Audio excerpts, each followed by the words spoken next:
భయ్యా నాకు పెళ్లి కుదిరింది. భద్రం పెళ్ళా? వద్దురా భద్రం, పెళ్ళి వద్దురా.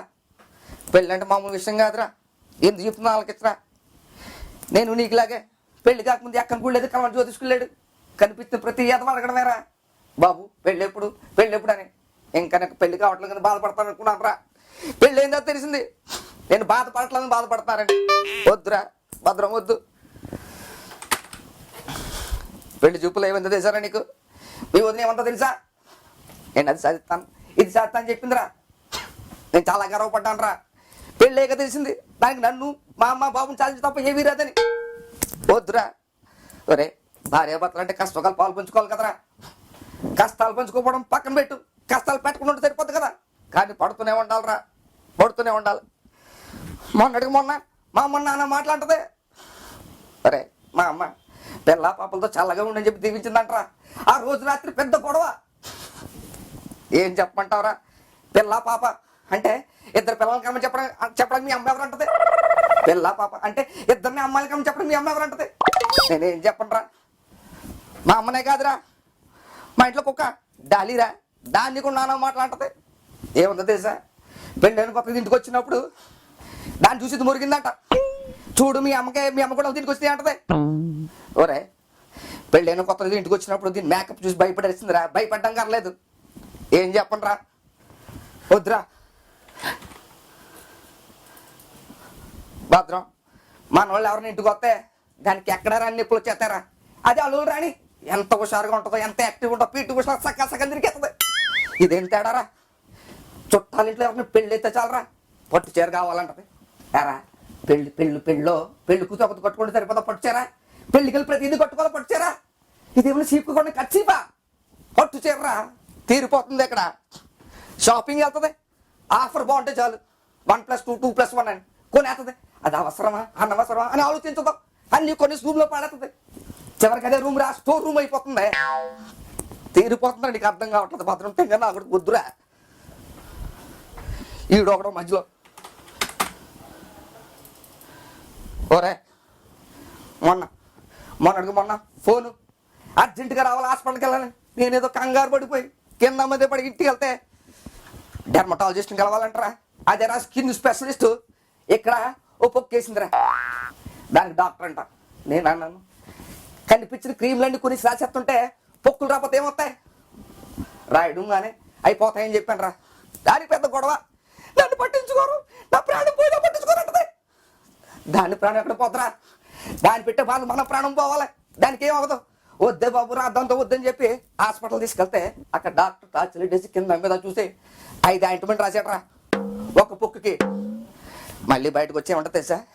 డాక్టర్ చాలా మంచి చూడట. ఎందుకు? 5 ఆయింట్మెంట్ రాసినందుక 500 రూపాయలు కన్సల్టేషన్ నా దగ్గర తీసుకున్నందుక. అంటే మేకప్లు ఏమో ఎక్కడమ్మా మేకప్లు వేసుకో, దాని మీద ఆయింట్మెంట్ రాయమన్నాడంట. రాయడానికి రాసుకోవడం వీళ్ళకేం పోతారా? అర్థం చేసుకోరా భద్రం. వద్దురా, ఇది మామూలు విషయం కాదురా. నానా బాధలు పడుతూ ఉండాలి.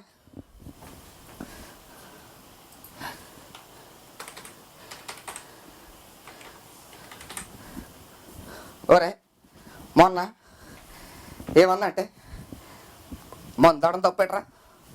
వారం ఒక రోజు తప్ప మందు తాగకూడదు అంటుంది. మందు తాగితే ఏమవుద్దురా? లేవడిపోతుంది. కానీ దీన్ని పెట్టే టార్చర్ రోజంతా తాగకపోతే ప్రాణం పోయేలా ఉంది. మందు తాగకూడదు అంటే, సిగరెట్ తాగకూడదు అంటే, చేతులు తిరగకూడదు అంటది. ఎప్పుడు ఇంట్లో ఉంటూ దీని తిట్లు మాడిపోయినట్లు జీవితం అంతా గడిపేయాలంటది. ఇది కుదురుతుందో చెప్పరా? బయట ఉంటే ఇంట్లో టైం స్పెండ్ చేయలేదని గొడవ పడుతుంది. సరే ఇంట్లోకి వచ్చాం, ఇంటికి వస్తే ఏమంటుంది సార్?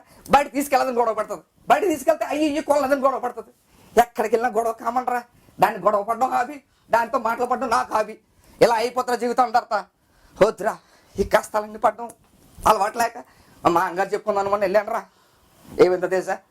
ఆయన చెప్పిన తర్వాత ఆయన అంటాడు, అల్లుడు గారు నేను రోజు గంట మెడిటేషన్ చేస్తాను, గంట యోగా చేస్తాను, అయినా సరే నాకు హై బీపీ లో షుగర్ వచ్చి దీనికి కారణం ఎవరో తెలుసా? నాకు కంగారు వచ్చింది, నేనేం చేయనండి.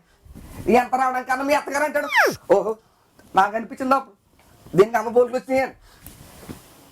నేను అదృష్టం పొందుతున్నట్రా. నా అదృష్టం మండిపోయి ఏ అని అడిగితే మీకేమైనా కష్టాలతో చెప్పుకోండి నేను ఉన్నాను, నాకేమైనా కష్టాలు చెప్పుకోవడానికి ఎవరు ఉన్నారు? మా మామగారు ఎప్పుడో పోయాడు, మా అత్తగారు దైవాలు అంటాడు. ఓ అమ్మ ఫ్యామిలీలో ఉన్నాయన్నమాట. అంతా ఓదార్పు కోసం వెళ్తే చివరికి ఓదార్చి వచ్చాను రా. అది రా జీవితం. ఎక్కడ దీనికి తోడు అనుమానం. ఎరా మనం ఏమైనా అడుగుల అమితాబ్ బచ్చనా, అందులో ఏమైనా అరుణ్ సోమ కాదు కదా. అయినా సరే దీనికి అనుమానం. మన ఫేస్ చూసావు కదరా, మన కలర్ ఏంటి, మన వేసుకు షర్ట్ ఏంటి, కలర్ఫుల్ షర్ట్ వేయకూడదు అంటది. మనలో అనమాట అది అనుమానం. అయినా సరే లోపల మాత్రం అనుమానం పడుతున్నప్పుడు మాత్రం మనకు ఒక లోపల ఒక కాన్ఫిడెన్స్ పెరిగిపోతుంటారా. మనకు నిజంగా ఒక అమ్మాయి ప్రేమిస్తే ఎలా ఉంటుందని. అది పక్కన పెట్టు. ఏంట్రా ఎంత సీరియస్గా చెప్తుంటే నువ్వు ఎస్ఎంఎస్ కొట్టుకుంటున్నావు. ఇప్పుడు అలాగే ఉంటుందిరా. గంట గంటగా ఫోన్ రాకపోతే ప్రాణం పోతున్నట్టు ఉంటుంది. ఫోను పెళ్ళైన తర్వాత ఫోన్తో ప్రాణం పోతున్నట్టు ఉంటుంది. చూసావు కదా ఇదే. హలో ఇక్కడే ఉన్నానమ్మా, గంట గంటకి విన్నాము వెళ్ళడానికి పిఎంనా ఒకే లొకేషన్ ఆఫీస్లోనే ఉన్నాను. ఇడ్లీనొక అమ్మా ఇవన్నీ చెప్తే నేను రాసుకుని ఏం చేసుకున్నాము లిస్టులోని ఇవన్నీ ఎస్ఎంఎస్లో పంపించు. ఉంటాను వచ్చేస్తాను. చూసావు కదరా ఇప్పుడు నీకు వస్తుంటాయి ఏమని I love you I miss you అని వస్తాయిరా కామనే. పెళ్ళైన చూసావు కదా ఏమొస్తాయో సామాన్ లిస్ట్ వస్తుంది. రోజు ఇంటికి వెళ్ళేటప్పుడు ఎన్ని తీసుకుంటే వెళ్ళాలి. నీ జీవితంలో అయిపోద్దంటే షాప్లో డెలివరీ బాయ్లో అయిపోద్ది. ఎందుకు చెప్తున్నావు ఆలకించరా భద్రం.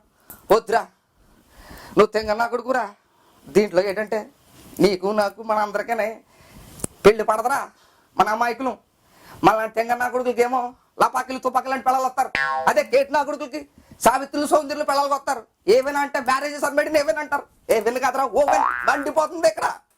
వద్దురా ఒరే ఇంత చెప్తున్నా సరే వినట్లేదంటే నీ కర్మ, నేనేమి చేయలేను.